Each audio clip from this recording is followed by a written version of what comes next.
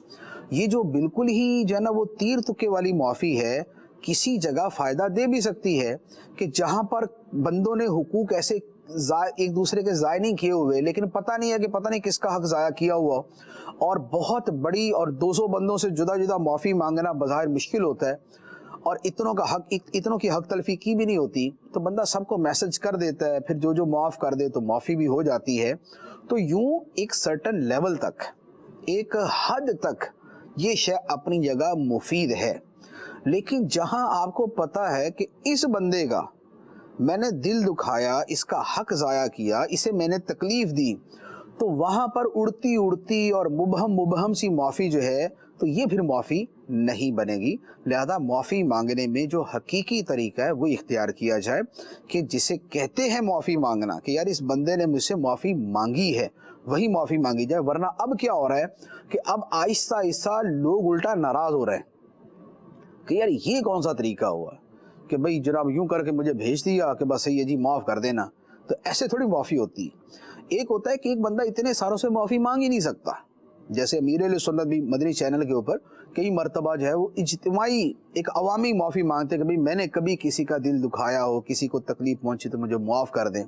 وجہ ظاہر ہے کہ امیر اہل سنت لوگوں کو جانتے نہیں ہیں، اور کس کا جانے انجانے میں کیا ہو گیا اس کا پتہ نہیں ہوتا، تو اب ان کے لیے تو ممکن نہیں ہے کہ وہ ایک بندے سے رابطہ کرے جس کا نمبر بھی نہیں ہے، جس کا پتہ بھی نہیں ہے، جس کا نام بھی پتہ نہیں ہے۔ تو وہ تو اس انداز میں کر سکتے ہیں، یا اور اسی طرح کے جو افراد ہوں وہ کر سکتے ہیں، لیکن یہ نہیں ہے کہ پورے محلے کو پورا سال تنگ کر کے رکھا اور پورے جنا راتیں ان کی برباد کی اور شور شرابہ کیا، اور اب آپ جناب جس کو کہتے ہیں نا کہ بس وہ انڈر دا ٹیبل چھوٹی سی معافی آگے بڑھا دیں کہ جناب معاف کر دیں، یہ معافی نہیں ہے۔ یہ جی حضور، ایک اور سوال ہے کہ غیر مسلم کو اسلام کی دعوت دینے کا صحیح طریقہ کیا ہے؟ کیسے اس کو اسلام کی طرف مائل کیا جائے؟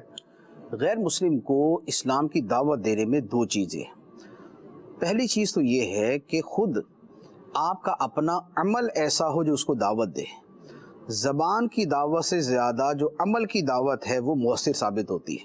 اس لیے کہتے ہیں نا کہ actions speak louder than words, کہ جو بندے کے اعمال ہیں یہ اس کے الفاظ سے زیادہ مؤثر ثابت ہوتے ہیں۔ تو ہمارا کردار ایسا ہونا چاہیے کہ جو دوسروں کو اسلام کی طرف لے آئے۔ نبی پاک صلی اللہ علیہ وآلہ وسلم نے جو اپنی قوم کو اسلام کی دعوت دی تھی، تو نبی پاک علیہ السلام نے اس میں باقاعدہ فرمایا کہ میں تم میں لبثت فیکم عمرا افلا تعقلون، فرمایا کہ میں تم میں ایک زندگی گزار چکا ہوں، تو کیا تمہیں سمجھ نہیں؟ مراد یہ کہ میری زندگی اتنی تمہارے اندر گزر چکی ہے، اور میں نے پوری زندگی کبھی جھوٹ نہیں بولا، کبھی خیانت نہیں کی، کبھی امانت کے اندر کوئی حق تلفی نہیں کی۔ اب اگر میں ایک دعویٰ کر رہا ہوں تو یہ جھوٹا نہیں ہوگا، یہ ایک سچے کا سچا دعویٰ۔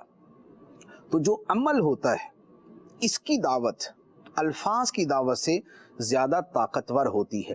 اور اسی طرح شروع میں جو اسلام پھیلا تھا، جو ہمارے اس خطے میں، بر صغیر میں، اسی طرح انڈونیشیا، ملائیشیا اور کئی ممالک میں جو اسلام پھیلا تھا، یہ مسلمان تاجروں نے پھیلایا تھا۔ مسلمان تاجر جو ہیں وہ تلواریں لے کر نہیں گئے تھے، وہ اپنا مال بیچنے کے لیے لے کر گئے، لیکن اس بیچنے میں جس دیانت داری کا مظاہرہ کیا، جس حسن سلوک کا مظاہرہ کیا، جس اپنائیت کا مظاہرہ کیا، اس کا نتیجہ یہ ہوا کہ وہ لوگ کلمہ پڑھ کے مسلمان ہو گئے۔ تو عمل کے ذریعے دعوت دینا یہ بڑا اہم ہے۔ تو ایک تو عمل کے ذریعے، اب یہ ہے کہ زبان سے کیسے دعوت دے۔ تو زبان سے دعوت دینے کا سب سے پہلے یہ ضروری ہے کہ آپ کو علم ہونا چاہیے۔ اگر بالکل عامی آدمی ہے کہ سامنے والا